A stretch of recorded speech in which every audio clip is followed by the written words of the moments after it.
Hi, this is the last part of Christian's adventures in the Pilgrim's Progress. Yep, we've made it to the end. Very last part. Let's see what happens. The Enchanted Ground. As Christian and Hopeful were passing through the next valley, the air became heavy and they grew very drowsy. Oh, I can hardly keep my eyes open, yawned Hopeful. Oh, let's stop and take a nap. Yeah, we might wake up refreshed. On the other hand, said Christian, we might never wake up. I reckon this is the enchanted ground that the shepherds warned us about. Hopeful looked aghast, being so foolish. If I'd been here on my own, he said, I would have met my death, for it felt as if someone had cast a spell on them. Oh my gosh. Let's keep ourselves awake by talking, said Christian. So talking without a break, they forced their feet along and made their escape. Well done, Christian.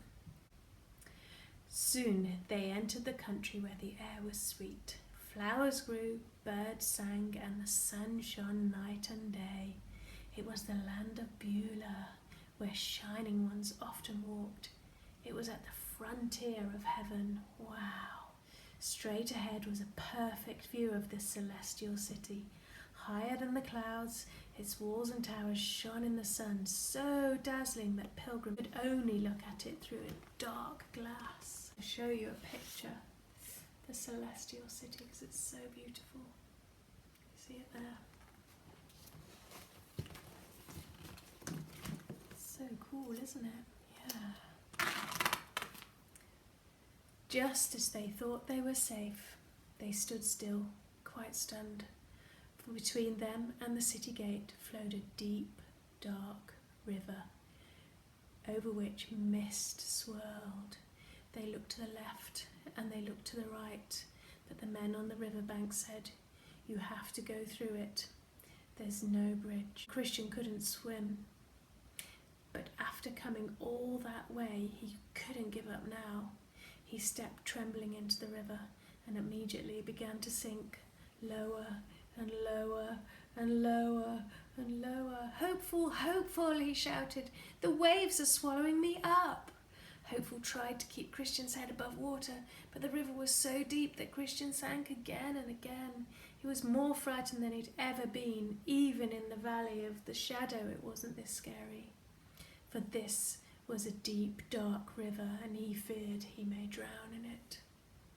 Then all at once, through the mist, they saw the sun. They had new strength. The water was shallower, the ground firmer, and so they reached the shore. Meanwhile, Stupid got across with half their difficulty. He didn't even wet his shoes. He had met a dodgy ferryman called Hopeless, who took him all the way across in his boat. Oh. The celestial city at last. Two men in shining clothes were standing on the far bank to receive the two friends.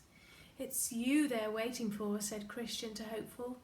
"You've been hopeful ever since I knew you." "And so have you," said Hopeful. The city stood on a very steep hill, and the pilgrims went up very quickly. Shining ones took them by the arm, but no one was there to welcome Stupid. He had to climb the path on his own, all alone. Then, as the pilgrims neared the gate, the whole heavenly city must have known they had arrived, for they were welcomed by the king's own trumpeters, toot toot toot, who made all heaven echo with their music.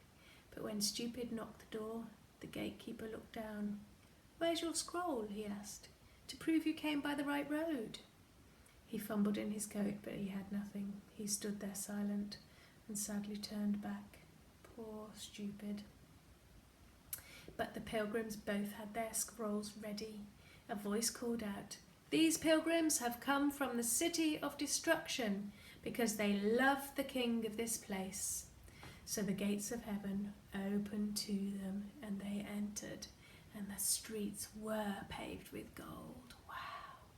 Good men made perfect walked there, and the bells of the city rang for joy, for Christian and his friend had come to their true home. What a lovely way to end. It's been a great story, hasn't it, Nog? Hope you enjoyed it. Bye-bye.